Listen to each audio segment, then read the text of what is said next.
어둠 속에서 희미하게 들려오는 발걸음 소리가 복도를 가득 채웠습니다. 탁, 탁, 탁. 지팡이가 차가운 바닥을 두드리는 소리와 함께 한 노인이 느릿느릿 걸어가고 있었죠. CCTV 화면 속 박정숙의 모습은 평범한 60세 노인의 그것과 다를 바 없어 보였습니다. 구부정한 어깨, 불안정한 걸음걸이, 그리고 무기력해 보이는 뒷모습까지. 하지만 그 순간 놀라운 일이 벌어졌습니다. 정숙의 손목에서 번뜩이는 날카로운 금속 조각이 모습을 드러낸 것이죠. 마치 숨겨둔 비밀 무기처럼 그 작은 도구는 달빛을 받아 차가운 빛을 발했습니다. 그 순간 화면이 지직거리며 끊어지고 곧이어 귀청을 찢는 경보음이 건물 전체를 뒤흔들었어요. 어떻게 된 거야? 또 누가 빠져나간 거냐? 관리소 직원들이 황급히 모니터 앞으로 달려왔지만 이미 늦었습니다. 화면 속 박정숙은 온데간데 없이 사라진 후였거든요. 마치 연기처럼 바람처럼 자취를 감춘 거였습니다. 당황한 직원들이 비상등을 켜고 복도를 뛰어다니는 소리가 건물 곳곳에서 울려 퍼졌죠. 빨리 찾아. 밖으로 나가기 전에. 하지만 정숙의 흔적은 어디에서도 찾을 수 없었습니다. 마치 처음부터 존재하지 않았던 것처럼 말이에요. 시간을 되돌려 3개월 전 정숙의 환갑 전날로 가보겠습니다. 그날은 가을비가 부슬부슬 내리는 을씨년스러운 날이었어요. 정숙은 평소처럼 저녁장을 보러 나갔다가 집 앞 계단에서 발을 헛디뎌 넘어지고 말았습니다. 미끄러운 계단에 떨어진 낙엽들이 원인이었죠. 아야. 정숙이 비명을 지르며 바닥에 쓰러졌을 때 오른쪽 다리에서 뚝 하는 소리가 났습니다. 극심한 통증이 온몸을 휩쓸었어요. 다행히 지나가던 이웃 아주머니가 발견해서 바로 응급실로 실려갔지만 결과는 좋지 않았습니다. 발목 골절로 6주간의 깁스가 필요하다는 진단이었거든요. 병원에서 돌아온 정숙을 맞이한 건 며느리 윤서진의 따뜻한 미소였습니다. 서진은 정숙이 집에 도착하기도 전에 미리 와서 집안을 정리하고 죽을 끓여놓고 있었어요. 마치 진짜 딸처럼 세심하게 챙기는 모습이었죠. 어머니, 정말 놀랐어요. 연락받고 바로 달려왔는데 많이 아프시죠? 서진의 목소리는 걱정으로 가득했습니다. 눈가에는 눈물까지 맺혀 있었어요. 마치 진정으로 시어머니를 걱정하는 효부의 모습 그 자체였죠. 옆에 서 있던 아들 김도현도 고개를 끄덕이며 동조했습니다. 엄마, 앞으로 어떻게 하실 거예요? 혼자 계시기엔 너무 위험하잖아요. 화장실 가는 것도 힘드실 텐데. 도연의 말에 정숙은 한숨을 쉬었습니다. 정말 걱정스러운 상황이었거든요. 깁스를 한 상태에서 혼자 생활하기엔 집안 구조도 불편했고 특히 2층에 있는 침실까지 올라가는 것도 쉽지 않았어요. 괜찮아. 조금 불편하겠지만 견딜만해. 하지만 정숙의 말은 별로 설득력이 없었습니다. 실제로 그날 밤부터 여러 가지 어려움이 시작되었거든요. 목욕은 물론이고 요리를 하는 것조차 쉽지 않았어요. 깁스 때문에 균형을 잡기 어려워서 부엌에서 움직이는 것도 위험했죠. 이틀째 되는 날 서진이 다시 찾아왔습니다. 이번에는 도연과 함께였어요. 두 사람의 표정이 뭔가 진지해 보였습니다. 어머니, 저희가 밤새 고민해 봤는데요. 서진이 조심스럽게 말을 꺼냈습니다. 이 상태로는 어머니께서 너무 힘드실 것 같아요. 혹시 좋은 곳이 있는데 거기서 잠깐 요양받으시는 게 어떨까요? 서진이 내민 팸플릿을 보니 정말 근사했습니다. 프리미엄 실버타운 그린파크라는 이름의 시설이었어요. 마치 고급 호텔 같은 외관의 넓은 정원, 그리고 각종 편의시설들이 눈에 들어왔죠. 수영장, 헬스장, 도서관까지 갖춰져 있었습니다. 여기 보세요, 어머니. 의료진도 24시간 상주하고 있고 물리치료 시설도 있어요. 깁스 푸시고 재활하시기에 딱 좋을 것 같은데요. 서진의 설명을 들으니 정말 매력적이었습니다. 무엇보다 프리미엄 케어 서비스라는 문구가 마음을 끌었어요. 혼자서 불편하게 지내는 것보다는 전문적인 케어를 받는 게 낫겠다는 생각이 들었거든요. 하지만 비용이 만만치 않을 텐데 정숙이 걱정스럽게 말하자 도연이 손을 저었습니다. 어머니, 그런 걱정은 하지 마세요. 저희가 다 처리할게요. 어머니 건강이 먼저죠. 다리 나을 때까지만 계시면 되니까 한두 달 정도만요. 어머니께서 편히 쉬시는 동안 저희가 집도 좀 정리하고 싶고요. 서진의 말에는 진심이 담겨 있는 것 같았습니다. 실제로 집안 곳곳이 정숙 혼자 관리하기에는 부담스러운 상태였어요. 특히 겨울이 다가오면서 보일러 점검이나 방충망 교체 같은 일들도 해야 했거든요.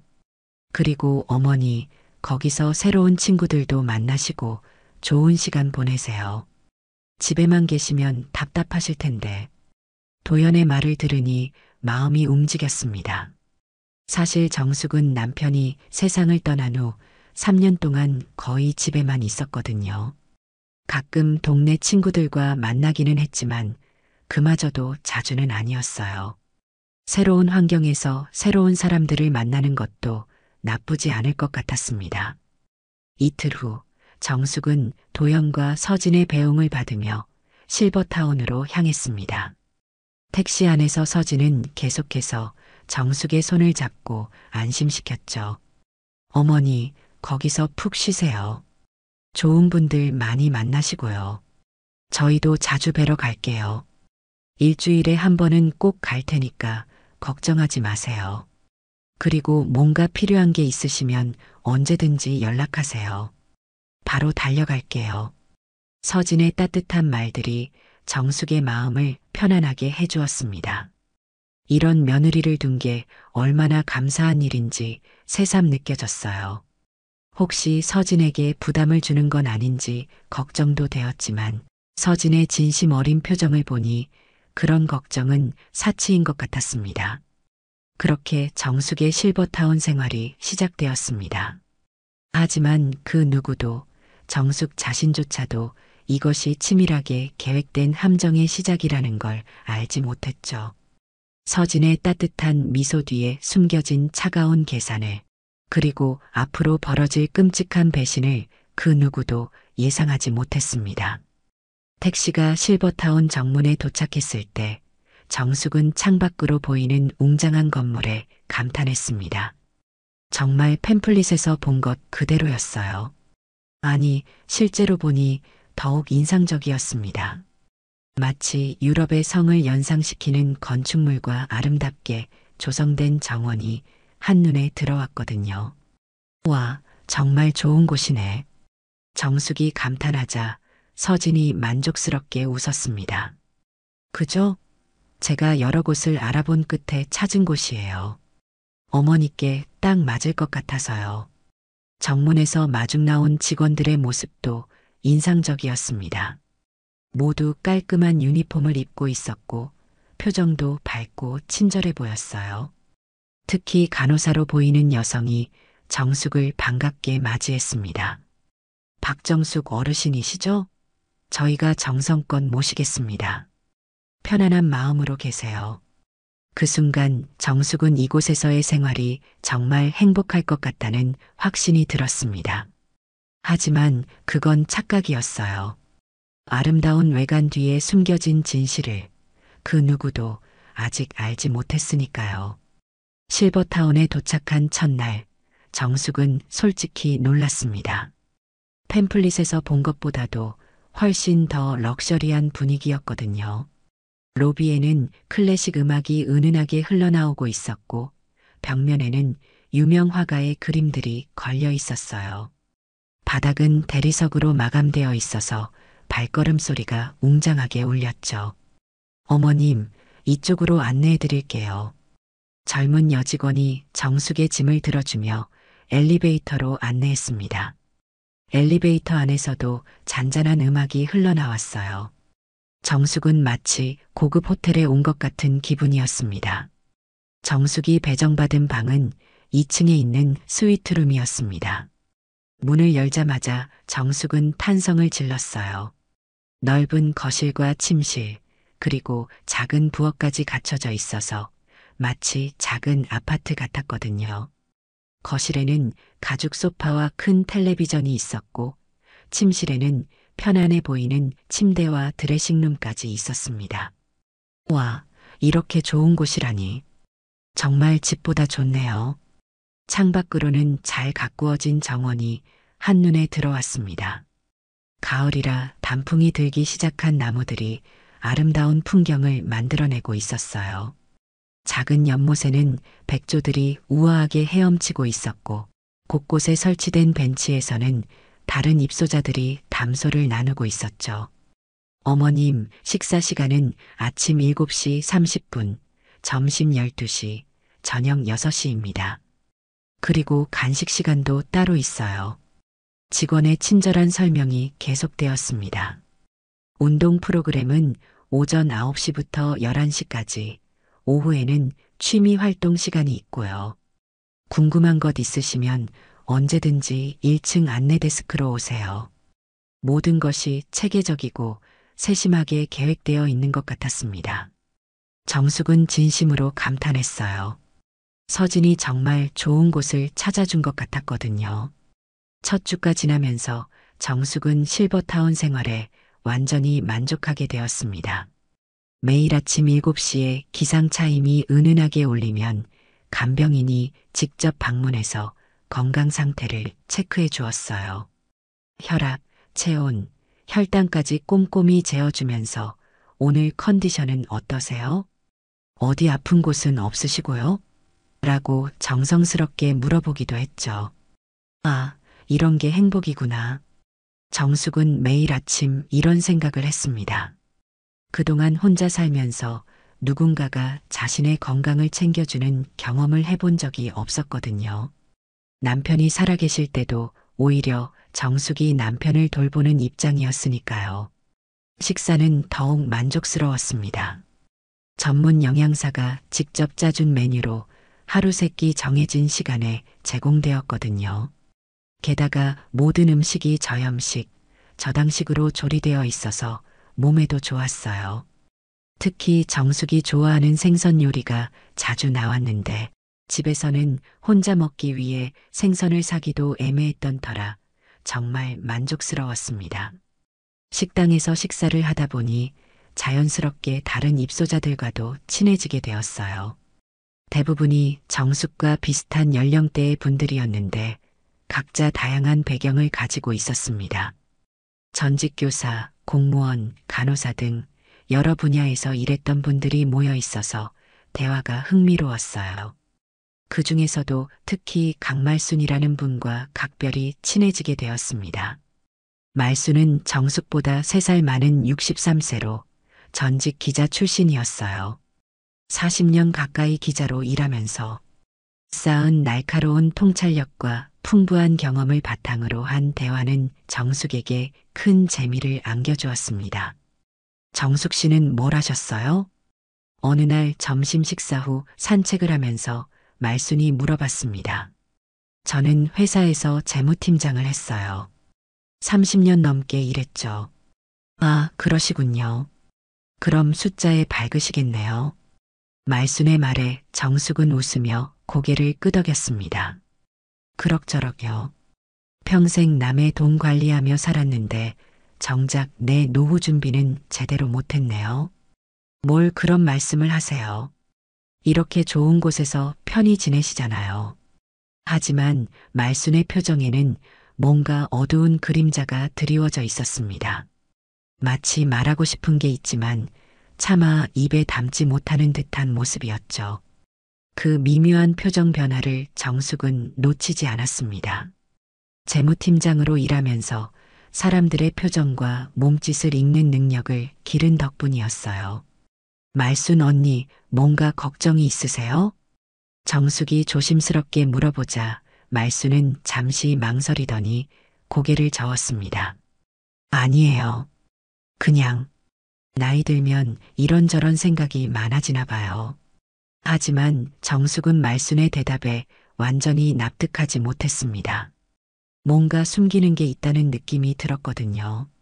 그러나 더 이상 추궁하지는 않았어요. 아직 서로를 충분히 알기 전이니까 말이죠. 오후에는 다양한 프로그램들이 기다리고 있었습니다. 월요일은 요가, 화요일은 합창, 수요일은 원예, 목요일은 독서 토론, 금요일은 영화 감상이었어요. 정숙은 특히 원예 시간을 좋아했습니다. 작은 화분에 꽃을 심고 가꾸는 일이 마음을 평온하게 해주었거든요. 저녁 식사 후에는 자유 시간이었습니다. 대부분의 입소자들은 로비에서 텔레비전을 보거나 화투를 치며 시간을 보냈어요. 정숙도 처음에는 그런 활동에 참여했지만 점차 혼자만의 시간을 갖는 것을 선호하게 되었습니다. 방에서 독서를 하거나 창밖 풍경을 바라보는 것이 더 좋았거든요. 정말 천국 같은 곳이야. 정숙은 하루하루가 편안했습니다. 그동안 혼자 살면서 느꼈던 외로움이나 불안함이 많이 사라졌어요. 규칙적인 생활, 영양가 있는 식사, 그리고 무엇보다 누군가가 자신을 돌봐준다는 안정감이 큰 위로가 되었습니다. 하지만 아주 조금씩 정말 미세하게 이상한 점들이 눈에 들어오기 시작했습니다. 처음에는 그냥 넘어갈 수 있는 사소한 것들이었어요. 예를 들어 전화 사용에 제한이 있다는 것이었습니다. 로비에 있는 공중전화는 오후 6시부터 9시까지만 사용할 수 있었거든요. 왜 시간 제한이 있는 거예요? 정숙이 데스크 직원에게 물어보자 그는 친절한 미소를 지으며 대답했습니다. 어르신들의 수면 패턴을 고려한 거예요. 너무 늦은 시간에 통화하시면 다른 분들에게 방해가 될 수 있잖아요. 그리고 너무 이른 시간에도 상대방이 부담스러워할 수 있고요. 그럴듯한 설명이었습니다. 하지만 뭔가 석연치 않았어요. 개인 휴대폰 사용은 어떻게 제한할 수 있단 말인가요? 물론 실버타운 내에서는 휴대폰 신호가 잘 안 잡힌다는 설명도 들었지만 그것도 이상했습니다. 그리고 외출도 마음대로 할 수 없었어요. 미리 신청서를 작성하고 허가를 받아야만 밖으로 나갈 수 있었거든요. 신청서에는 외출 목적, 시간, 동행자, 연락처 등을 상세히 적어야 했습니다. 안전상의 이유로 그런 거예요. 혹시 밖에서 사고라도 나시면 큰일이잖아요. 특히 어르신들은 길을 잃어버리거나 넘어지실 수도 있고요. 이것도 나름 합리적인 이유였습니다. 하지만 정숙은 조금씩 답답함을 느끼기 시작했어요. 마치 보호라는 명목하에 자유를 제한당하고 있다는 기분이 들었거든요. 이런 기분을 말순에게 털어놓자 말순은 의미심장한 표정을 지었습니다. 정숙 씨, 여기 온 지 얼마나 되셨어요? 이제 2주째예요. 말순 언니는요? 저는 벌써 6달이 넘었어요. 말순의 대답에 정숙은 놀랐습니다. 6달이나 되었다니 생각보다 오래 계신 거였어요. 그럼 언제 나가실 예정이세요? 정숙의 질문에 말순은 씁쓸한 미소를 지었습니다. 글쎄요. 아직 정해진 건 없어요. 그리고 조용히 덧붙였습니다. 정숙 씨, 아직 여기가 어떤 곳인지 모르시는군요. 그 말이 정숙의 마음에 작은 파문을 일으켰습니다.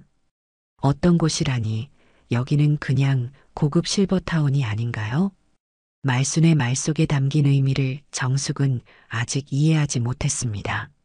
하지만 그 순간부터 뭔가 불안한 기분이 들기 시작했어요. 말순의 말이 계속 머릿속을 맴돌았습니다. 아직 여기가 어떤 곳인지 모르시는군요라는 그 한마디가 정숙의 마음에 작은 균열을 만들어냈거든요. 평소 같으면 그냥 넘어갔을 말이었지만 이상하게 계속 신경이 쓰였어요. 마치 경고의 메시지 같다는 느낌이 들었습니다. 하지만 겉으로는 여전히 평온한 일상이 계속되었습니다. 아침 7시 어김없이 기상 차임이 은은하게 울렸죠. 정숙은 습관적으로 몸을 일으켜 세우며 창밖을 내다보았습니다. 오늘따라 정원이 유난히 적막해 보였어요. 평소라면 이른 아침부터 산책을 나오는 입소자들이 보였을 텐데 오늘은 아무도 보이지 않았습니다. 이상하네. 다들 어디 갔을까? 정숙이 의아해하고 있을 때 방문이 똑똑 소리를 내며 열렸습니다. 간병인 김아주머니가 체온계와 혈압계를 들고 들어왔어요. 김아주머니는 50대 중반의 중년 여성으로 항상 친절하고 세심하게 입소자들을 돌봐주는 분이었습니다. 어머님, 안녕하세요. 오늘 컨디션은 어떠세요? 평상시와 다름없는 인사였지만 정숙은 뭔가 김아주머니의 표정이 어둡다는 걸 느꼈습니다. 마치 무슨 걱정거리가 있는 것처럼 보였거든요. 평소에는 항상 밝은 미소를 지었는데 오늘은 억지로 웃는 것 같았어요. 아주머니, 오늘 정원에 사람이 없네요? 다들 어디 가신 거예요? 정숙이 궁금해서 물어보자 김아주머니의 표정이 더욱 어두워졌습니다. 그게 오늘은 방역 때문에 외부 활동을 제한하고 있어요. 며칠 전부터 독감이 유행하고 있다고 해서요. 김아주머니의 대답은 평소보다 어눌했습니다. 눈을 제대로 마주치지도 않았고 말할 때 약간 떨리는 것 같았어요.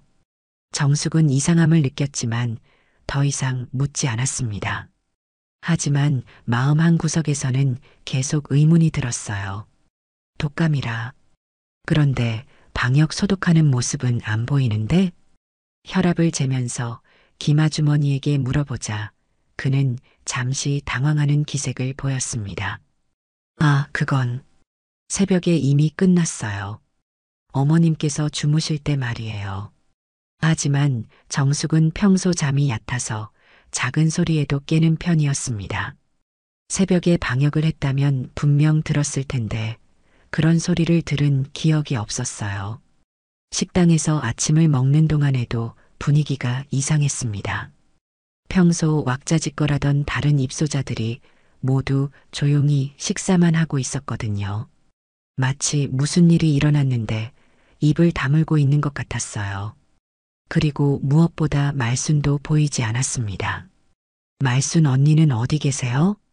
정숙이 옆 테이블에 앉은 할머니에게 물어보자 그는 고개를 좌우로 저으며 작은 목소리로 대답했습니다. 몰라요. 어제 저녁부터 안 보여요. 아마 아프신가 봐요. 할머니의 목소리에는 뭔가 불안한 기운이 섞여 있었습니다. 마치 말하면 안 되는 것을 말하는 것 같은 조심스러움이 느껴졌어요. 뭔가 심상치 않다는 느낌이 점점 강해졌습니다. 정숙은 서둘러 식사를 마치고 말순의 방으로 향했어요. 2층 끝쪽에 있는 말순의 방 앞에 도착했지만 문은 굳게 잠겨 있었습니다. 평소 같으면 말순이 문을 열어두고 있는 경우가 많았는데 오늘은 완전히 닫혀 있었어요. 말순 언니 계세요? 저 정숙이에요. 정숙이 문을 두드리며 불렀지만 아무런 대답이 없었습니다. 혹시 깊게 잠들어 있나 싶어서 좀 더 크게 불러봤지만 여전히 조용했어요. 이상했습니다. 말순은 평소 잠이 얕은 편이었거든요. 정숙은 복도를 지나가던 청소 아주머니를 붙잡고 물어보았습니다. 강말순 어르신은 어디 계세요? 방에 안 계시는 것 같은데. 청소 아주머니는 잠시 망설이더니 조심스럽게 대답했습니다. 그분은 가족이 모시러 와서 어제 퇴소하셨어요. 정숙은 깜짝 놀랐습니다. 말순은 분명히 가족이 없다고 했거든요. 남편은 10년 전에 돌아가시고 자식도 없다고 분명히 말했는데 갑자기 가족이 나타났다는 게 이상했어요. 게다가 어제까지도 그런 얘기를 전혀 하지 않았잖아요. 어떤 가족분이 모시러 오셨는데요? 며칠 전까지만 해도 가족 얘기를 안 하시던데. 정숙이 더 자세히 물어보자 청소 아주머니는 불편한 표정을 지었습니다. 그건 저희가 개인정보라서 말씀드릴 수 없어요. 죄송해요. 청소 아주머니는 어색한 미소를 지으며 서둘러 자리를 떴습니다. 정숙은 홀로 복도에 서서 말순의 방문을 바라보았어요. 뭔가 석연치 않았지만 확실한 건 알 수 없었죠. 하지만 직감적으로 뭔가 잘못되었다는 느낌이 들었습니다. 그날 오후 정숙은 외출 신청을 했습니다. 그동안 한 번도 밖으로 나가본 적이 없었거든요. 깁스도 풀렸고 다리 상태도 많이 좋아졌으니 가벼운 산책이라도 하고 싶었어요. 근처에 작은 시장이 있다고 들었는데 거기서 간단한 쇼핑도 하고 싶었습니다. 죄송합니다. 오늘은 외출이 어려우실 것 같아요. 데스크 직원의 대답에 정숙은 당황했습니다. 왜요? 특별한 이유가 있나요? 제 다리는 이제 괜찮은데요. 방역 관계로 당분간 외출을 제한하고 있어요. 독감이 유행하고 있어서 외부 접촉을 최소화하려고 합니다. 또 방역이라는 핑계였습니다. 하지만 정숙이 보기에는 그럴듯한 방역 조치 같은 건 전혀 보이지 않았어요. 오히려 평상시와 다름없어 보였거든요. 직원들도 마스크를 착용하지 않았고 소독제 냄새도 나지 않았습니다. 그럼 언제쯤 외출할 수 있을까요? 글쎄요. 상황을 봐서 공지해 드릴게요. 직원의 대답은 애매했습니다. 구체적인 날짜나 조건을 제시하지도 않았어요. 정숙은 점점 답답함을 느꼈습니다. 저녁 식사 후 정숙은 로비에 있는 공중전화로 아들에게 전화를 걸려고 했습니다. 도연의 목소리라도 들으면 마음이 편해질 것 같았거든요. 그런데 전화를 받은 건 며느리 서진이었어요. 어머니, 웬일이세요? 무슨 일 있으셨어요? 서진의 목소리는 평상시와 달랐습니다. 처음 실버타운에 모셔다 드릴 때의 따뜻함은 온데간데였고 뭔가 경계하는 듯한 톤이었어요. 마치 귀찮은 전화를 받은 것 같은 느낌이었습니다. 서진아, 도연이는 어디 있니? 목소리 좀 들어보고 싶어서. 아, 도연이요? 회사 야근이에요. 요즘 큰 프로젝트 때문에 정말 바쁘거든요. 거의 매일 밤늦게 들어와요. 서진의 설명을 들으니 이해가 되긴 했습니다. 하지만 뭔가 아쉬웠어요. 그럼 나중에라도 안부 전해줘. 그리고 어머니, 거기서 잘 지내고 계시죠? 불편한 건 없으시고요? 응, 괜찮아. 여기 시설도 좋고 사람들도 친절해. 그런데 언제 집에 갈 수 있을까? 정숙의 질문에 서진은 잠시 침묵했습니다. 그리고 조심스럽게 대답했어요. 아, 그게요. 아직은 좀 어려울 것 같아요. 어머니 다리도 완전히 낫지 않으셨잖아요. 재활도 더 받으셔야 하고요. 하지만 정숙의 다리는 이미 완전히 나았습니다. 깁스를 푼 지도 2주일이 넘었고 걷는데 전혀 문제가 없었거든요. 계단도 무리 없이 오르내릴 수 있었고 장시간 서 있어도 괜찮았어요. 내 다리는 이미 다 나았어. 의사도 일상생활에 지장 없다고 했고 그래도 좀 더 안전하게. 어머니, 그냥 거기서 편히 지내세요. 밖은 춥잖아요. 겨울도 다가오고 있고요. 서진의 마지막 말에는 뭔가 차가운 기운이 섞여 있었습니다. 마치 돌아오지 말라는 뜻처럼 들렸어요. 그리고 말끝이 점점 짧아지고 있었습니다. 서진아, 혹시 내가 부담되는 거야?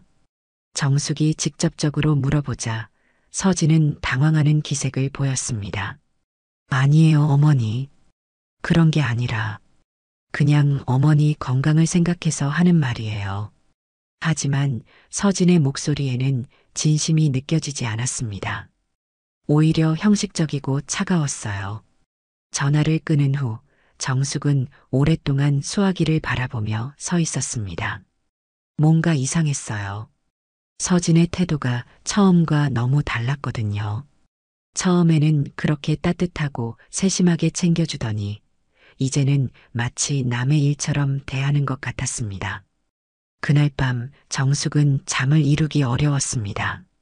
말순의 갑작스러운 퇴소, 외출 제한, 그리고 서진의 변한 태도까지 모든 것이 하나씩 연결되는 것 같았지만 아직 전체 그림은 보이지 않았어요. 하지만 분명한 건 뭔가 잘못되고 있다는 것이었습니다. 창밖으로 보이는 실버타운의 야경이 평소와 달리 음산하게 느껴졌습니다. 아름다운 정원과 우아한 건물들이 마치 감옥의 담장처럼 보였어요. 그리고 그 순간 정숙은 깨달았습니다. 자신이 지금까지 보지 못했던 것들을 이제부터는 주의 깊게 살펴봐야 한다는 것을 말이에요. 그날 밤 정숙은 잠을 이룰 수 없었습니다. 서진의 차가운 목소리가 계속 귓가에 맴돌았거든요. 그냥 거기서 편히 지내세요라는 말이 마치 돌아오지 마세요라는 뜻으로 들렸어요.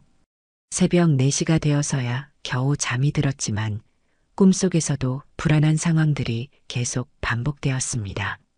새벽 5시 정숙은 이상한 소리에 잠에서 깼습니다. 복도에서 웅성거리는 소리가 들렸거든요. 평소 같으면 이 시간에는 조용해야 할 텐데 뭔가 소란스러웠어요. 정숙은 조심스럽게 침대에서 일어나 문 쪽으로 다가갔습니다. 빨리 처리해야 해. 다른 사람들이 알기 전에. 알겠습니다. 그런데 이번엔 좀 문제가 생길 것 같은데요. 복도에서 들려오는 직원들의 대화였습니다. 목소리를 낮추고 있었지만 정숙의 예민한 귀에는 선명하게 들렸어요. 뭔가를 처리한다는 것이 무슨 뜻일까요? 그리고 문제가 생긴다는 건 또 뭘까요? 정숙은 문틈으로 살짝 내다보려 했지만 복도는 어두워서 잘 보이지 않았습니다. 하지만 여러 명의 직원들이 분주히 움직이고 있다는 건 확실했어요. 평소 새벽 시간에는 당직자 한 명만 있는 게 보통인데 오늘은 왜 이렇게 많은 사람들이 있을까요? 1시간 정도 지나자 복도가 다시 조용해졌습니다. 정숙은 침대로 돌아가려 했지만 잠이 오지 않았어요. 머릿속에서 여러 가지 생각들이 맴돌았습니다. 말순의 갑작스러운 퇴소, 새벽의 이상한 소란, 그리고 서진의 변한 태도까지. 아침 7시 기상 차임이 울렸을 때 정숙은 이미 일어나 있었습니다. 평소보다 일찍 씻고 옷을 갈아입었어요. 오늘은 뭔가 다른 일이 있을 것 같은 예감이 들었거든요. 창밖을 내다보니 정원에서 청소 아저씨 2명이 뭔가를 파묻고 있었습니다. 이상했어요. 평소에는 정원 관리를 오후에 했는데 이렇게 이른 아침에 하는 건 처음 봤거든요. 게다가 파묻고 있는 게 뭔지도 궁금했습니다. 김아주머니, 정원에서 뭘 하고 있는 거예요? 아침 건강 체크를 하러 온 김아주머니에게 물어보자 그는 창밖을 힐끗 보더니 당황하는 기색을 보였습니다. 아, 그건 고장난 장비를 묻고 있어요. 새로운 걸로 교체하면서요. 하지만 김아주머니의 설명은 어색했습니다. 고장난 장비를 왜 묻어야 할까요? 보통은 폐기물 처리 업체에 맡기는 게 일반적인데 말이에요. 식당에서 아침을 먹는 동안 정숙은 다른 입소자들의 표정을 유심히 관찰했습니다. 모두들 평소보다 조용했고 뭔가 위축된 모습이었어요. 특히 어제까지 말순과 친하게 지내던 박할머니는 아예 식사도 제대로 하지 않고 있었습니다. 박할머니, 괜찮으세요? 많이 드세요. 정숙이 말을 걸자 박할머니는 고개를 들어 정숙을 바라보았습니다. 그 눈에는 두려움이 가득했어요. 정숙 씨, 조심하세요. 박할머니가 작은 목소리로 속삭였습니다. 뭘 조심하라는 거예요? 여기서 너무 많은 걸 묻지 마세요. 그리고 나가고 싶다는 말도 함부로 하지 마시고요. 박할머니의 경고는 정숙을 더욱 불안하게 만들었습니다. 왜 나가고 싶다는 말을 하면 안 되는 걸까요? 여기는 요양원이지 감옥이 아닌데 말이에요. 점심 식사 후 정숙은 혼자 산책을 나갔습니다. 정원을 돌아다니면서 실버타운의 구조를 자세히 살펴보기로 한 거예요. 지금까지는 그냥 아름다운 풍경만 봤는데 이제는 다른 시각으로 보니 새로운 것들이 눈에 들어왔습니다. 먼저 담장이 생각보다 높았어요. 2미터는 좋게 되어 보였습니다. 그리고 담장 위에는 철조망까지 설치되어 있었죠. 물론 외부 침입을 막기 위한 것이라고 할 수도 있지만 반대로 내부에서 나가는 것도 막는 역할을 하고 있었어요. 정문 쪽으로 가보니 경비실이 있었습니다. 경비원이 24시간 상주하고 있었고 출입 시에는 반드시 신분증과 방문 목적을 확인하고 있었어요. 이것도 보안상 당연한 조치라고 볼 수 있지만 뭔가 과도하다는 생각이 들었습니다. 그리고 무엇보다 CCTV 카메라가 곳곳에 설치되어 있었어요. 정원뿐만 아니라 복도, 엘리베이터, 심지어 방 앞 복도까지 촘촘히 설치되어 있었습니다. 사생활 보호라는 측면에서 봤을 때 좀 과하다는 생각이 들었어요. 어머님, 산책 나오셨네요. 뒤에서 들려온 목소리에 정숙은 깜짝 놀라며 뒤돌아봤습니다. 원장 선생님이 서 있었어요. 50대 중반으로 보이는 남성이었는데 항상 근엄한 표정을 하고 있었습니다. 네, 날씨가 좋아서요. 그런데 너무 멀리 가시면 안 됩니다. 안전상 문제가 있을 수 있거든요. 원장의 말에는 경고의 뜻이 담겨 있었습니다. 마치 여기서 벗어나려 하지 말라는 의미 같았어요. 네, 알겠습니다. 정숙은 고개를 끄덕이며 대답했지만 마음속으로는 의문이 더욱 커졌습니다. 왜 이렇게 제한이 많을까요? 그리고 원장은 왜 직접 나와서 경고를 하는 걸까요? 그날 오후 정숙은 관리소에 찾아갔습니다.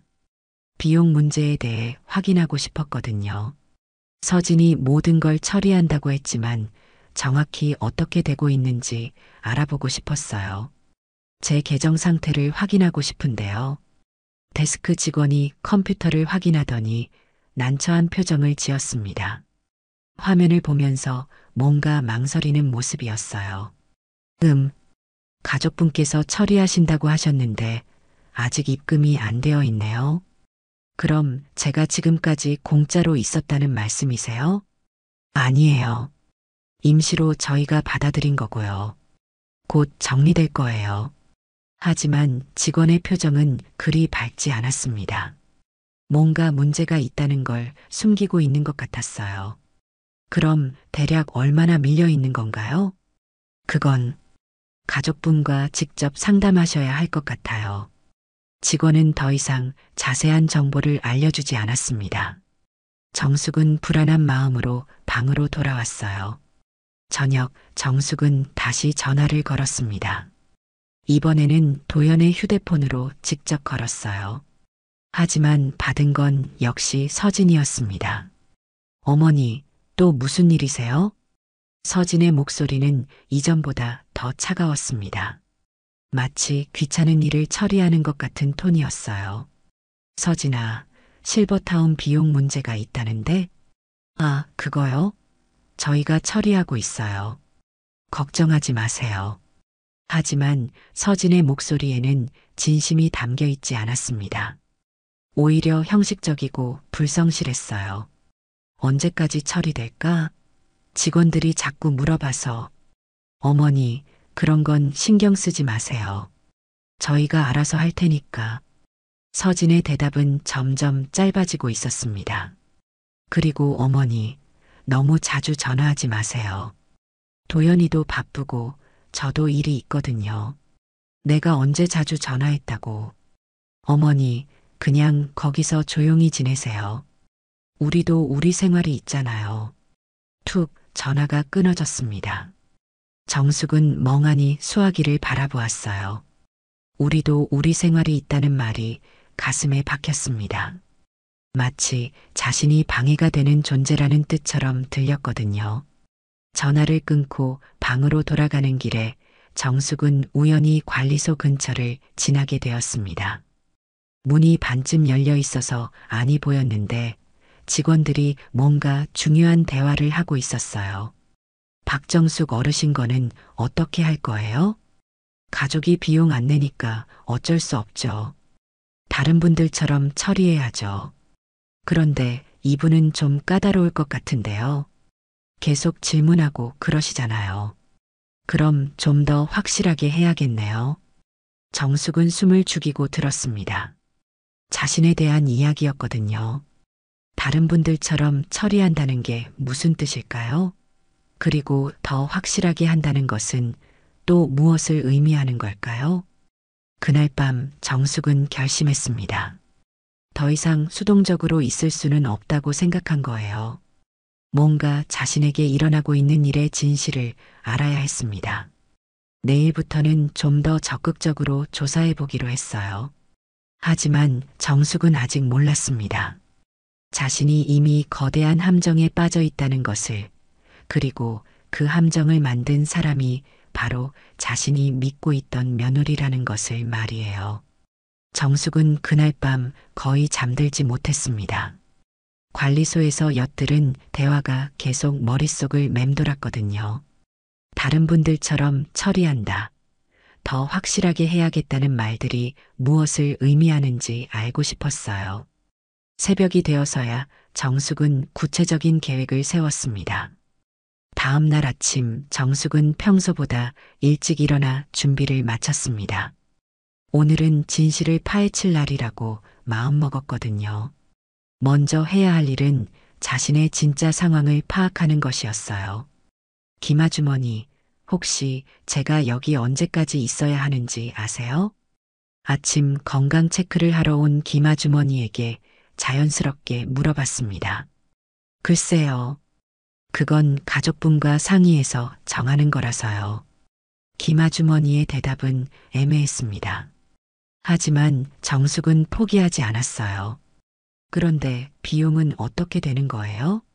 한 달에 얼마나 드는지 궁금해서요. 그런 건 관리소에서 문의하세요. 김아주머니는 더 이상 대답하지 않으려 했습니다. 하지만 정숙은 김아주머니의 표정에서 뭔가 숨기고 있다는 걸 느꼈어요. 아침 식사 후 정숙은 다른 입소자들과 대화를 나누기 시작했습니다. 특히 오래 머물고 있는 분들의 이야기를 들어보고 싶었거든요. 이 할아버지, 여기 계신 지 얼마나 되셨어요? 식당에서 혼자 앉아있던 할아버지에게 말을 걸었습니다. 나요? 벌써 1년이 넘었어요. 1년이나요? 그럼 언제 나가실 예정이세요? 할아버지는 씁쓸한 표정을 지었습니다. 나가고 싶어도 나갈 수가 없어요. 우리 아들이 비용을 안 내거든요. 그럼 여기서 공짜로 계시는 건가요? 공짜는 아니고 복잡해요. 정부 지원금으로 운영되는 거라고 하는데 대신 나갈 수 없어요. 할아버지의 말을 들으니 뭔가 이상했습니다. 정부 지원금으로 운영되는데 왜 나갈 수 없다는 걸까요? 왜 나갈 수 없는 거예요? 가족이 동의해줘야 나갈 수 있거든요. 근데 우리 아들은 계속 여기 있으라고 해요. 할아버지의 말에 정숙은 충격을 받았습니다. 가족의 동의가 있어야 나갈 수 있다니 이게 말이 되나요? 점심시간 정숙은 또 다른 입소자인 김옥분 할머니와 대화를 나눴습니다. 옥분 언니, 여기 생활은 어떠세요? 먹을 것 주고 잠자리 제공해 주니까 살만해요. 하지만 자유가 없다는 게 힘들어요. 자유가 없다고요? 마음대로 나갈 수도 없고 전화도 제한되고 마치 감옥 같아요. 옥분 할머니의 말을 들으니 정숙이 느꼈던 불편함들이 우연이 아니었다는 걸 알 수 있었어요. 다른 분들도 같은 불편함을 느끼고 있었던 거였습니다. 그럼 여기서 나가려면 어떻게 해야 해요? 글쎄요. 가족이 데리러 와야 하는데 우리 가족들은 안 와요. 여기 있는 게 편하다나 뭐라나. 옥분 할머니의 목소리에는 체념이 배어 있었습니다. 그날 오후 정숙은 관리소에 다시 가서 구체적으로 문의해 보기로 했습니다. 이번에는 더 직접적으로 물어볼 생각이었어요. 원장님과 상담을 받고 싶은데요. 무슨 일이시죠? 제 입소 조건이나 퇴소 절차에 대해 알고 싶어서요. 데스크 직원은 잠시 망설이더니 내선 전화를 걸었습니다. 몇 분 후 원장이 나타났어요. 어떤 일로 오셨나요? 원장님, 제가 여기 언제까지 있어야 하는 건가요? 그리고 나가려면 어떤 절차를 밟아야 하는지요. 원장의 표정이 딱딱해졌습니다. 그런 건 가족분과 상의하셔야 합니다. 저희는 가족분의 요청에 따라 입소해 주신 거니까요. 하지만 제가 나가고 싶다면 나갈 수 있는 거 아닌가요? 어르신, 여기는 일반 호텔이 아닙니다. 안전과 건강을 위해 일정한 절차가 필요해요. 원장의 말은 친절해 보였지만 그 속에는 거부의 의미가 담겨 있었습니다. 저녁 정숙은 다시 전화를 걸었습니다. 이번에는 확실히 해두고 싶은 게 있었거든요. 도연아, 이번엔 엄마랑 직접 통화하자. 운 좋게 이번에는 도연이 직접 받았습니다. 엄마, 무슨 일이세요? 도연아, 엄마 언제 집에 갈 수 있어? 아, 그게, 엄마, 아직은 좀 어려울 것 같아요. 왜? 내 다리는 다 나았는데. 그래도 혼자 계시기엔 위험하잖아요. 거기서 잘 지내시는 게 나을 것 같은데요. 도연의 말에서도 서진과 비슷한 거부감이 느껴졌습니다. 도연아, 솔직히 말해봐. 엄마가 부담되는 거지? 그런 게 아니라, 엄마, 저희도 상황이 있어요. 무슨 상황? 그냥, 지금은 엄마를 모실 여건이 안 돼요. 정숙은 마음이 아팠습니다. 자식이 부모를 부담스러워한다는 걸 직접 들으니 정말 힘들었어요. 그럼 내 집에 혼자 가서 살면 안 되나? 엄마, 그 집은 좀 복잡한 상황이에요. 복잡하다니 무슨 소리야? 나중에 설명드릴게요. 일단 거기서 편히 지내세요. 도연도 전화를 끊어버렸습니다. 정숙은 점점 의심이 커졌어요. 뭔가 자신이 모르는 일들이 벌어지고 있다는 느낌이 들었습니다. 그날 밤 정숙은 몰래 관리소 근처를 지나다니며 직원들의 대화를 엿들어 보기로 했습니다. 밤 11시쯤 관리소에서 나오는 목소리가 들렸어요. 박정숙 건 어떻게 할 거예요? 가족이 안 데려가니까 어쩔 수 없죠. 장기 입소로 처리해야겠어요. 그런데 본인이 계속 나가려고 하는데요. 그럼 좀 더 강하게 제지해야죠. 다른 입소자들에게 영향을 줄 수도 있으니까. 정숙은 소름이 돋았습니다. 자신을 장기 입소로 처리한다는 것, 그리고 강하게 제지한다는 것이 무슨 의미인지 대충 짐작할 수 있었어요. 이제 정숙은 확신했습니다. 자신이 함정에 빠졌다는 것을 말이에요. 하지만 아직 전체적인 그림은 보이지 않았습니다. 왜 이런 일이 벌어지고 있는지, 그리고 누가 배후에 있는지 알아야 했어요. 다음 날 새벽 정숙은 중요한 결심을 했습니다. 직접 확인해 보기로 한 거예요. 자신의 집과 재산이 어떻게 되어 있는지 말이에요. 청소 아주머니에게 휴대폰을 빌려서 주민센터에 전화를 걸어보기로 했습니다. 아주머니, 혹시 휴대폰 좀 빌려주실 수 있을까요? 정말 급한 일이 있어서요. 청소 아주머니는 망설이더니 주변을 살핀 후 휴대폰을 건네주었습니다. 빨리 하세요. 들키면 안 되니까요. 정숙은 조용한 곳으로 가서 주민센터에 전화를 걸었습니다. 안녕하세요. 등기부등본 발급받고 싶은데요. 본인 확인을 위해 주민등록번호 말씀해 주세요. 정숙은 자신의 주민등록번호를 알려주고 집 주소의 등기부등본을 팩스로 받기로 했습니다. 며칠 후 정숙은 충격적인 사실을 알게 되었습니다. 팩스로 받아본 등기부등본에는 정숙의 집과 예금 전부가 아들 도연과 며느리 서진의 명의로 증여 완료되어 있었던 거죠. 날짜를 보니 정숙이 실버타운에 들어온 지 불과 일주일 후였습니다. 이게 뭐야? 언제 내가 증여를 했다고? 정숙의 손이 떨렸습니다. 자신도 모르는 사이에 모든 재산을 빼앗긴 거였어요. 아마도 실버타운 입소 서류를 작성할 때 함께 서명한 것 같았습니다. 그때는 단순한 입소 동의서인 줄 알았는데 사실은 재산 증여 서류도 포함되어 있었던 거죠. 이제 모든 것이 명확해졌습니다. 이 모든 것이 계획된 범죄였다는 걸 말이에요. 며느리 서진이 치밀하게 짜놓은 함정에 자신이 빠진 거였습니다. 실버타운도 공범이었고 아들 도연도 이 모든 걸 알고 있었던 거죠. 나를 이렇게 만든 사람들, 내가 직접 무너뜨린다. 정숙의 눈에서 차가운 빛이 났습니다. 이제 더 이상 순한 노인이 아니었어요. 복수를 다짐하는 한 여자의 모습이었죠. 하지만 복수를 하기 위해서는 먼저 이곳에서 나가야 했습니다. 그리고 그러기 위해서는 치밀한 계획이 필요했어요. 정숙은 그날 밤부터 치밀한 탈출 계획을 세우기 시작했습니다. 40여 년간 재무팀장으로 일하면서 기른 분석력과 계획성이 이제야 진가를 발휘할 때가 온 거였어요. 먼저 실버타운의 구조와 직원들의 동선을 완벽하게 파악해야 했습니다. 며칠 동안 관찰한 결과 새벽 5시부터 7시까지가 가장 경비가 느슨하다는 걸 알아냈습니다. 야간 당직자는 이 시간에 졸음을 참지 못하는 경우가 많았고 아침 교대조가 오기 전까지는 한 명만 근무하고 있었거든요. 또한 이 시간대에는 CCTV 모니터링도 소홀해지는 것 같았어요. 정숙은 작은 수첩에 모든 정보를 기록하기 시작했습니다.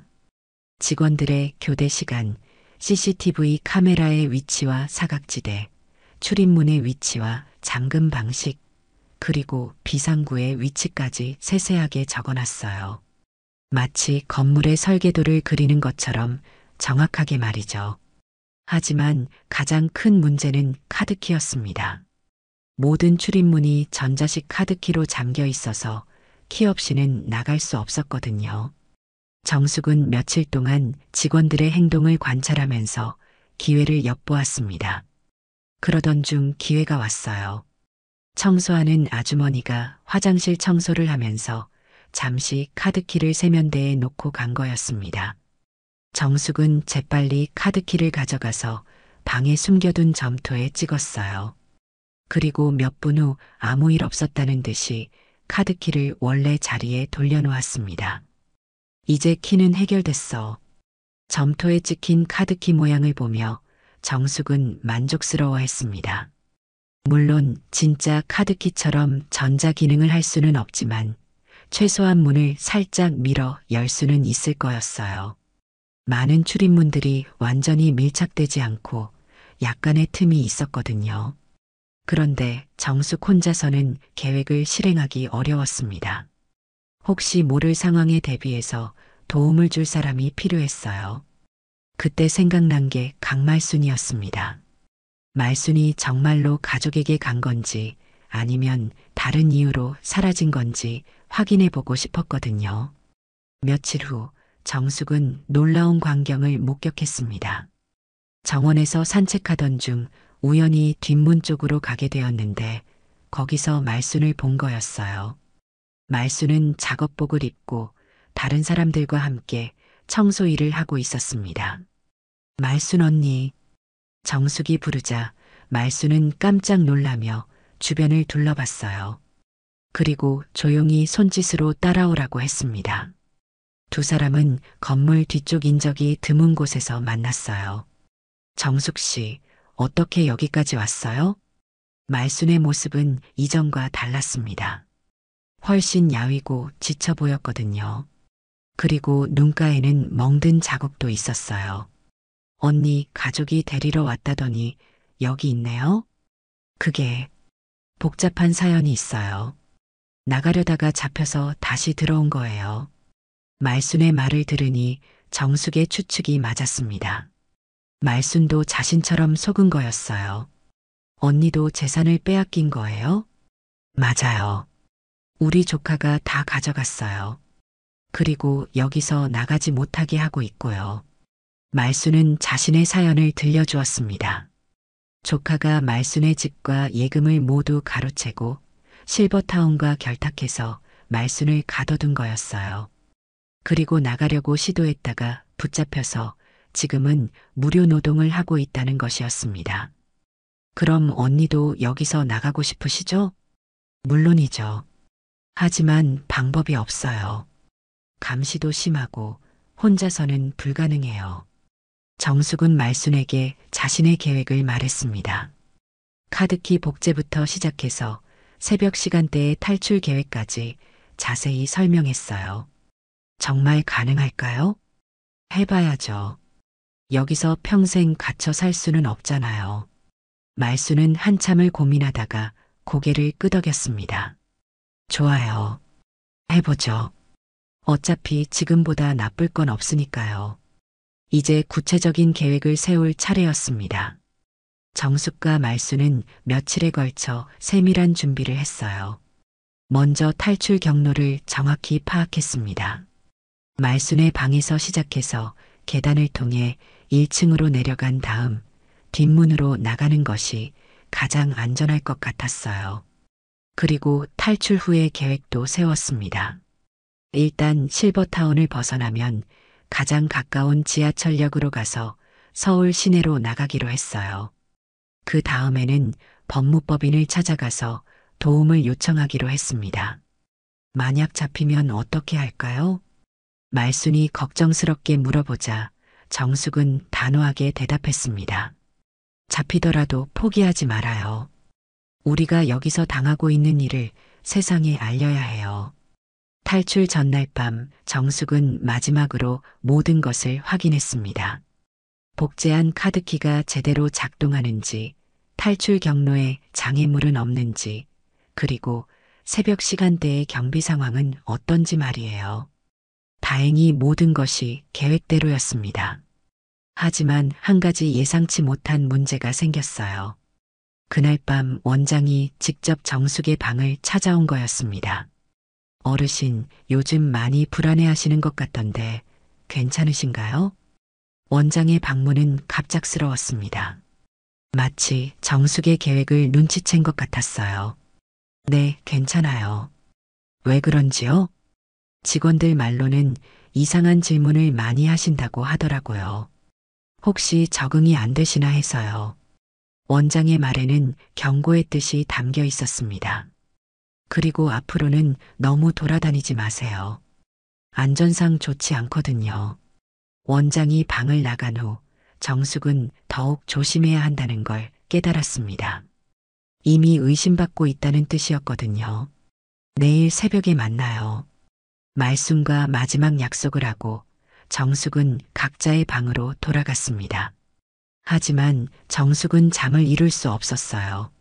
설렘과 긴장이 교차했거든요. 창밖으로 새벽이 밝아오는 걸 보며 정숙은 다시 한번 다짐했습니다. 이제부터가 진짜 시작이야. 나를 배신한 사람들에게 반드시 대가를 치르게 할 거야. 그리고 드디어 새벽 5시 정숙은 조용히 방문을 열고 복도로 나섰습니다. 말순도 이미 나와서 계단 입구에서 기다리고 있었어요.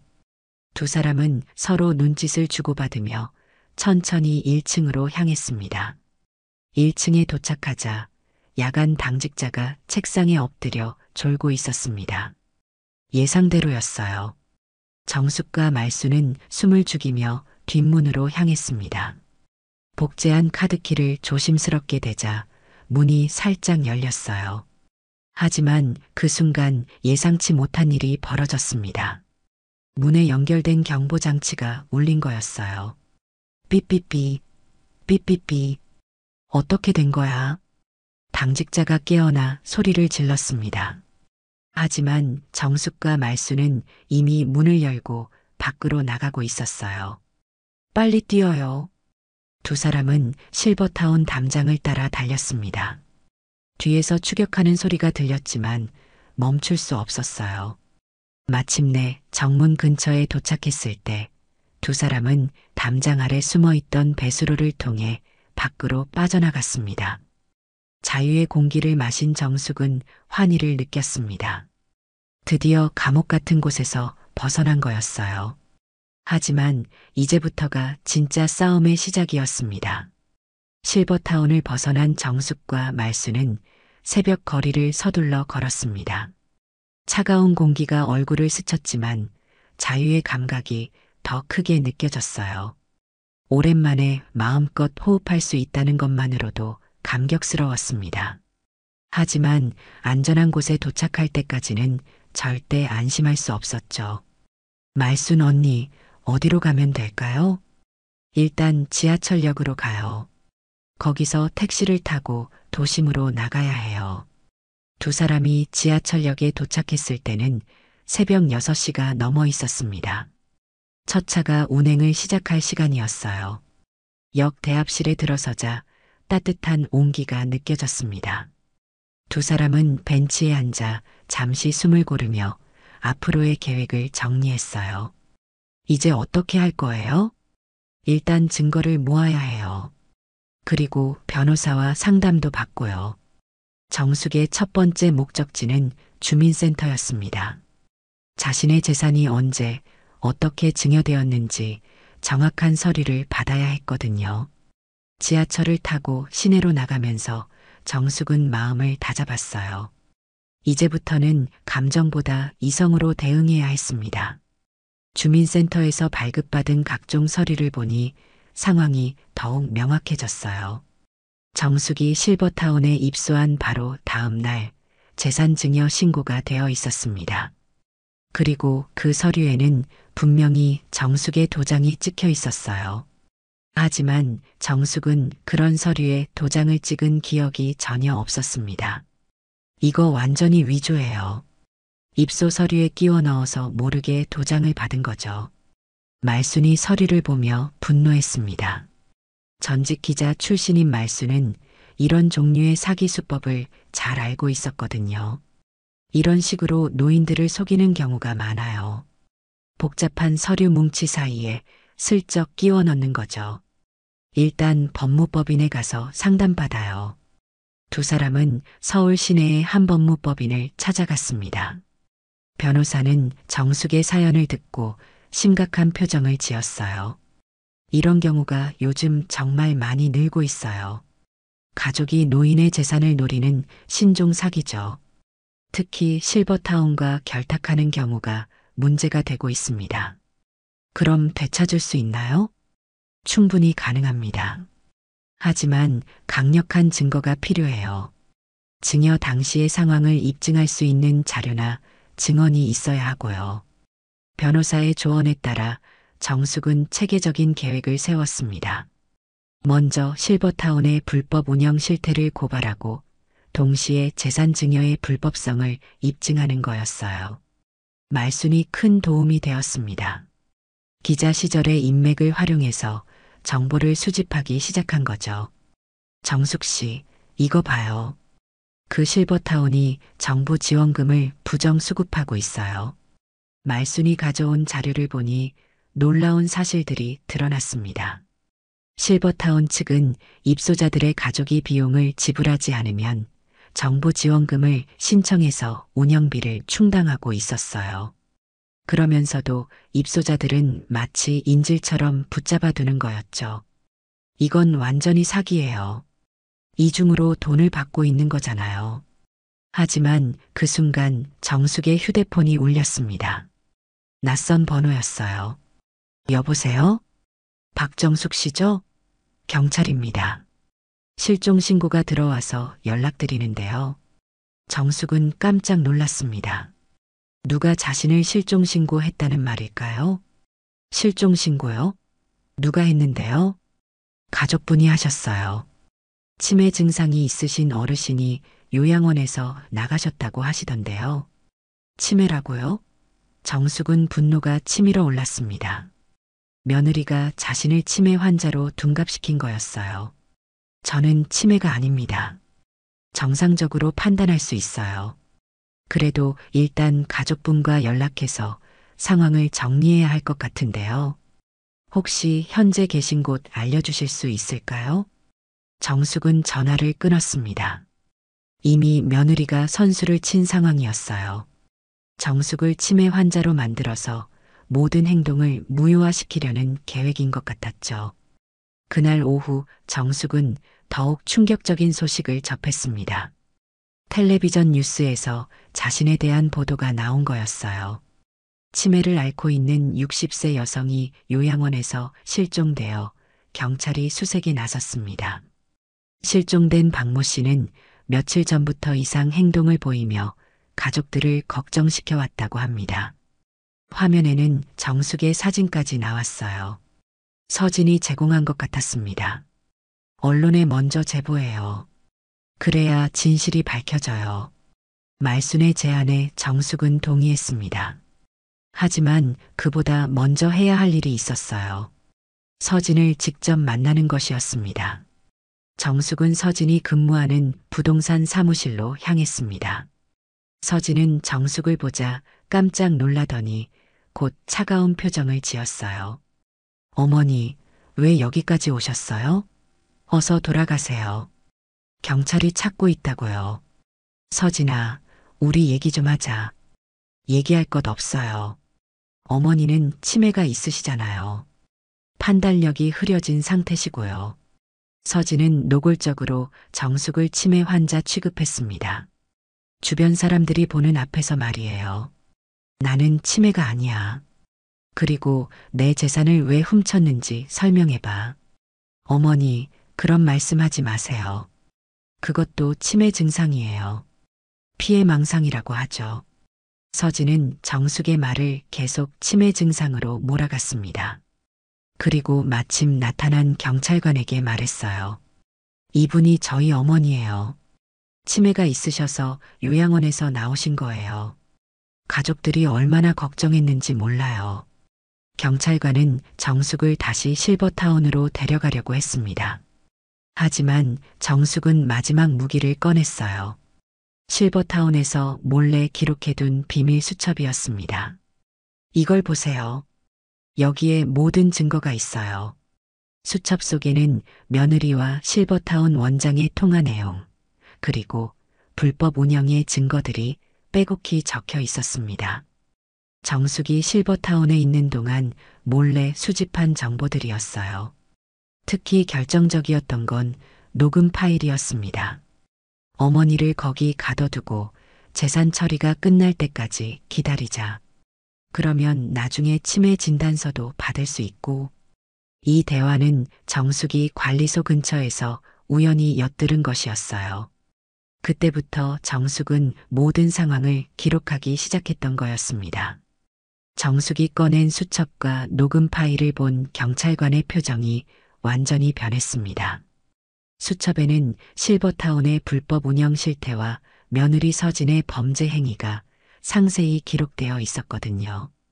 특히 서진과 실버타운 원장이 나눈 통화 내용이 결정적이었어요. 서진의 얼굴이 창백해졌습니다. 자신이 완벽하게 꾸민 계획이 무너지는 순간이었거든요. 이건 어머니가 지어낸 이야기예요. 치매 증상 때문에 망상을 하시는 거라고요. 하지만 경찰관은 더 이상 서진의 말을 믿지 않았습니다. 수첩에 기록된 내용들이 너무나 구체적이고 정확했거든요. 게다가 녹음 파일까지 있었으니 증거로서 충분했어요. 정숙의 말과 행동에서도 치매의 징후를 전혀 찾을 수 없었습니다. 일단 둘 다 서에 동행해 주세요. 정확한 조사가 필요할 것 같습니다. 그날 저녁 놀라운 소식들이 연달아 전해졌습니다. 실버타운에 대한 수사가 시작되면서 더 많은 피해자들이 드러났거든요. 정숙과 비슷한 상황의 노인들이 15명이나 되었어요. 모두 가족들에 의해 재산을 빼앗기고 실버타운에 방치된 경우들이었습니다. 이런 식으로 운영되는 실버타운이 전국에 몇 개나 더 있을지 모르겠어요. 수사관의 말을 들으니 정숙은 소름이 돋았습니다. 자신이 겪은 일이 개별 사건이 아니라 조직적인 범죄였다는 걸 깨달았거든요. 말순이 제보한 언론 보도도 시작되었어요. 고급 실버타운의 충격적인 실체라는 제목으로 저녁 뉴스가 나갔습니다. 실버타운의 불법 운영과 가족들의 노인 재산 편취 수법이 낱낱이 공개되었죠. 정숙의 인터뷰도 방송되었어요. 저는 분명히 정신이 멀쩡합니다. 40년간 회사에서 재무팀장을 했던 사람이에요. 그런 제가 어떻게 이런 일을 당할 수 있는지 정말 분하고 억울해요. 정숙의 또렷한 말투와 논리적인 설명을 들은 시청자들은 모두 분노했습니다. 방송 직후 시청자 게시판에는 항의 글들이 빗발쳤어요. 며칠 후 서진과 실버타운 원장이 동시에 체포되었습니다. 혐의는 사기, 강요, 그리고 노인학대였어요.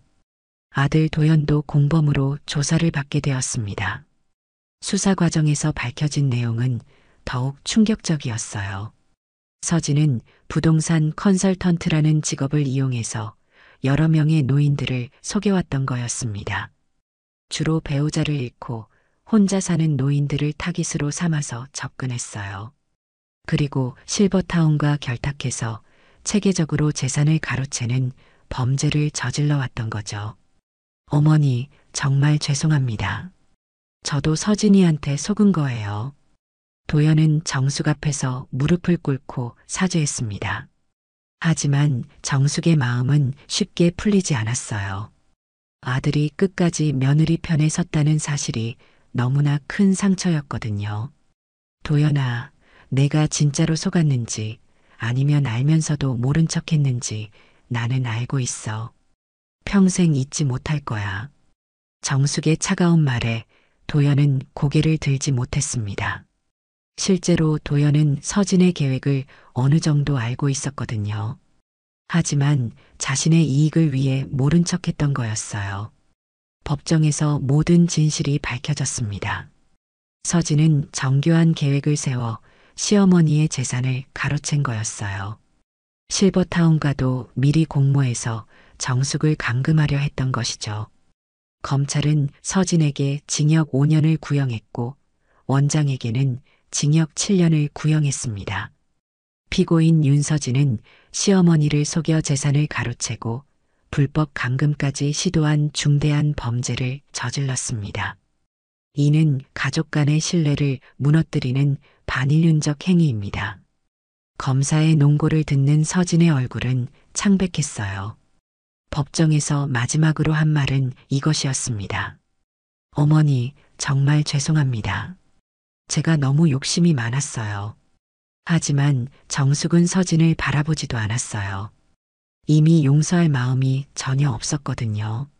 최종 판결에서 서진은 징역 4년, 원장은 징역 6년을 선고받았습니다. 도연은 집행유예를 받았지만 정숙과의 관계는 완전히 끝났어요. 정숙의 재산도 모두 원상복구되었습니다. 집과 예금뿐만 아니라 정신적 피해에 대한 손해배상까지 받게 되었어요. 하지만 정숙에게는 돈보다 더 큰 것을 얻은 기분이었습니다. 바로 자신의 존재감과 주체성을 되찾은 것이었죠. 며칠 후 정숙은 말순과 함께 조용한 카페에 앉아 있었습니다. 모든 일이 정리된 후에 여유로운 시간이었어요.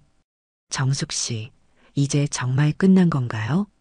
말순이 물어보자 정숙은 의미심장한 미소를 지었습니다. 끝이라니요? 이제 겨우 시작인데요. 정숙의 손에는 다른 실버타운에 관한 자료들이 들려 있었습니다. 이번 사건을 계기로 정숙은 새로운 사명을 갖게 되었거든요. 자신과 같은 피해를 당하는 노인들을 돕는 일이었어요. 말순 언니, 우리가 도와야 할 사람들이 아직 많이 있어요. 정숙이 들고 있던 서류는 또 다른 실버타운에서 비슷한 피해를 당하고 있는 노인들의 것이었습니다. 이미 정숙에게는 10여 건의 상담 요청이 들어오고 있었어요. 그러게요. 우리가 겪은 일을 다른 사람들은 겪지 않았으면 좋겠어요. 말순도 정숙의 뜻에 동참하기로 했습니다. 두 사람은 노인 권익보호 시민단체를 만들어 활동하기로 계획을 세웠어요. 몇 달 후 정숙은 한 대학교 강연회에서 자신의 경험담을 들려주고 있었습니다. 청중들은 모두 진지한 표정으로 정숙의 이야기에 귀를 기울였어요. 사람들은 늘 늙은 여자를 과소평가하더라고요. 순한 양처럼 보인다고 해서 마음대로 할 수 있다고 생각하죠. 하지만 우리에게도 지혜와 경험, 그리고 무엇보다 포기하지 않는 의지가 있어요. 정숙의 말에 청중들이 박수를 보냈습니다. 이제 정숙은 더 이상 무기력한 노인이 아니었어요. 자신의 권리를 찾고 다른 사람들을 도우는 당당한 여성이 되었죠. 강연이 끝난 후 한 기자가 정숙에게 질문했습니다. 앞으로의 계획은 무엇인가요? 정숙은 환한 미소를 지으며 대답했습니다. 아직 할 일이 많이 남아 있어요. 우리 같은 피해자들이 더 이상 나오지 않도록 제도를 바꾸는 일, 그리고 이미 피해를 당한 분들을 돕는 일까지요. 특히 노인을 대상으로 한 재산 편취 범죄에 대한 처벌을 강화해야 해요. 그 순간 말순이 정숙에게 조용히 물어봤습니다. 정숙 씨, 혹시 궁금한 게 있는데 이 모든 일이 정말 우연이었을까요? 아니면? 말순의 질문은 예리했습니다. 정숙이 이렇게 완벽하게 증거를 수집하고 탈출까지 성공한 것이 과연 우연이었을까요? 정숙은 잠시 미소를 지으며 대답했습니다. 말순 언니, 40년간 재무팀장을 한 사람이 그냥 당하고만 있을 것 같으세요? 저는 처음부터 뭔가 이상하다는 걸 느꼈어요. 그래서 모든 걸 기록해뒀죠. 그럼 탈출도 계획된 거였나요? 물론이죠. 제가 언제 무계획으로 일을 한 적이 있나요? 말순은 깜짝 놀랐습니다. 정숙이 생각보다 훨씬 더 치밀한 사람이었던 거예요. 카메라가 정숙의 모습을 클로즈업하며 화면이 서서히 어두워졌습니다. 하지만 정숙의 눈에서는 여전히 강한 의지의 빛이 타오르고 있었어요. 그리고 그 손에는 또 다른 사건 파일이 쥐어져 있었습니다. 세상에는 아직도 정의가 필요한 곳이 많아요. 정숙의 마지막 말과 함께 이제 그녀의 진짜 인생이 시작된 것이었습니다. 더 이상 누구도 박정숙을 과소평가하지 못할 거였어요. 그녀는 이제 노인들의 든든한 수호자가 되었으니까요. 화면이 완전히 어두워지는 순간 자막이 나타났습니다. 박정숙은 현재 노인 권익보호시민단체 대표로 활동하며 지금까지 100여 명의 피해자를 도왔습니다. 그리고 마지막 장면에서는 정숙이 새로운 사건 파일을 펼쳐보는 모습이 비쳤습니다. 그녀의 싸움은 끝나지 않았어요. 아니, 이제 막 시작된 거였습니다.